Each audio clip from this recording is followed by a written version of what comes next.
Hello everyone. Important question economics का part 2 है आज। और मैंने परसों पार्ट 1 जो था वो अपलोड किया था।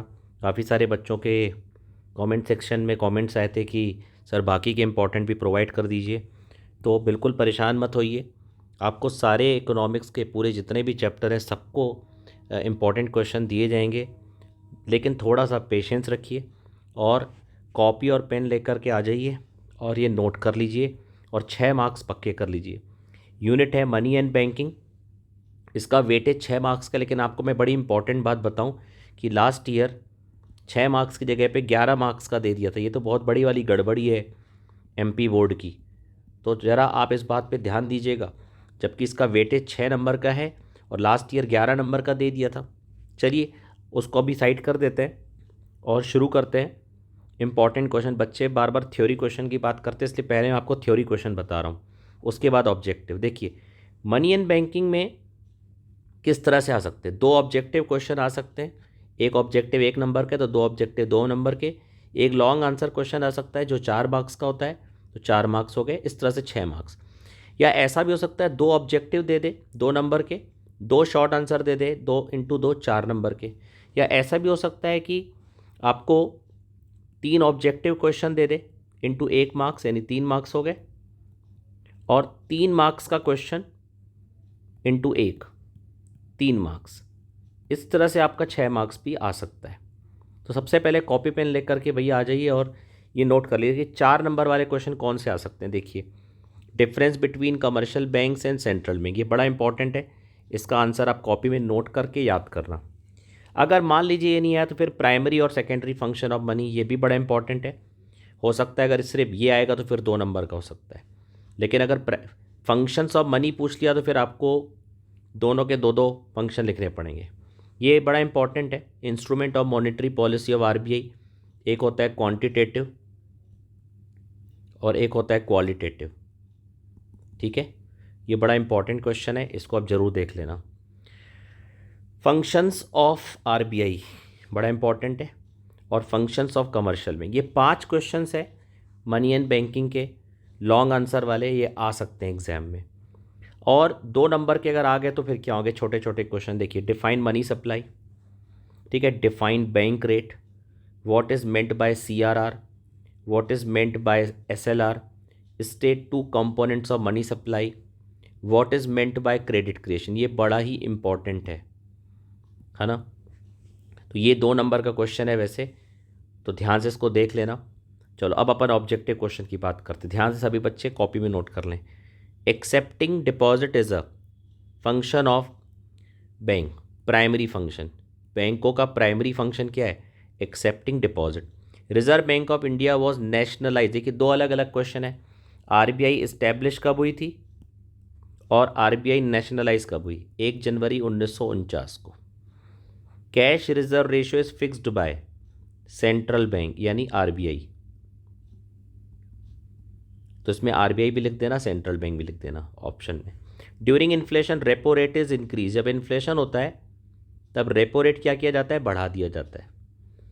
The combination of persuasion and pressure is called, ठीक है, परसुएशन और प्रेशर का जो कॉम्बिनेशन को क्या बोलते हैं, इसको मोरल सुएशन बोलते हैं।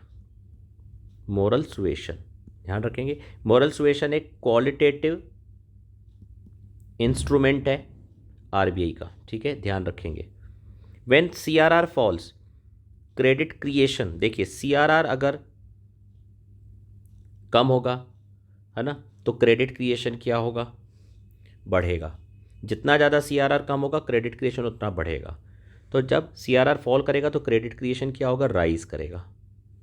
Central bank is the public bank, नहीं, सेंट्रल बैंक पब्लिक बैंक नहीं है, तो इसका आंसर है false. Supply of money is directly controlled by RBI, money supply कौन कंट्रोल करता है, आरबीआई, या फिर ये सप्लाई ऑफ, ये भी सही है, सेंट्रल बैंक भी लिख सकते हैं।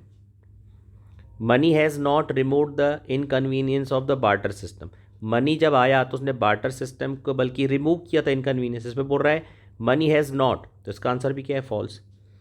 इन which year the reserve bank of India was nationalised, ठीक है, reserve bank of India nationalise कब हुई थी, यहाँ पर मैंने भी लिखा है यहाँ पर सेम आंसर है 1/1/1949। ठीक है। Central bank of India is RBI। Banks are regulated by banking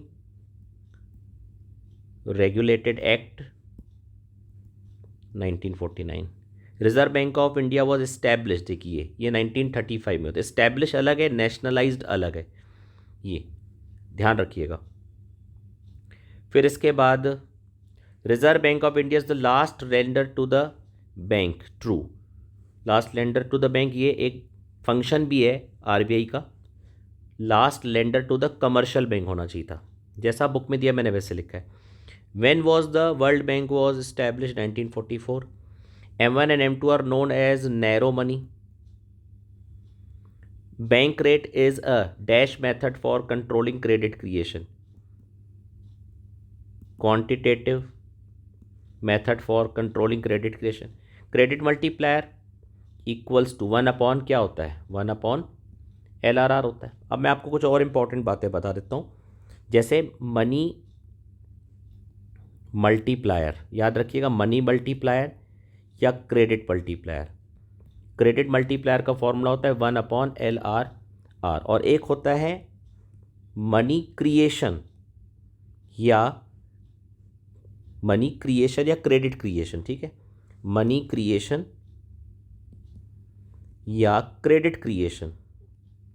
ठीक है, तो ध्यान रखना मनी मल्टीप्लायर है, क्रेडिट मल्टीप्लायर 1/LRR, और मनी क्रिएशन या क्रेडिट क्रिएशन का फॉर्मूला होता है प्राइमरी या इनिशियल डिपॉजिट इनटू 1/LRR। तो ये दो फॉर्मूले भी याद रखिएगा, ये आपका आ सकता है 1 वर्ड आंसर में, इसको थोड़ा सा ध्यान रखना, है ना। तो ये इंपॉर्टेंट क्वेश्चंस हैं, बाकी के वीडियोस मैं कल पूरे अपलोड कर दूंगा। आप लोग को अगर किसी भी क्वेश्चन का आंसर अगर नहीं समझ में आ रहा हो तो आप मेरे को कमेंट सेक्शन में ज़रूर बताएं, और प्लीज़ ज़्यादा से ज़्यादा लोगों को ये वीडियो शेयर कीजिए। Thank you.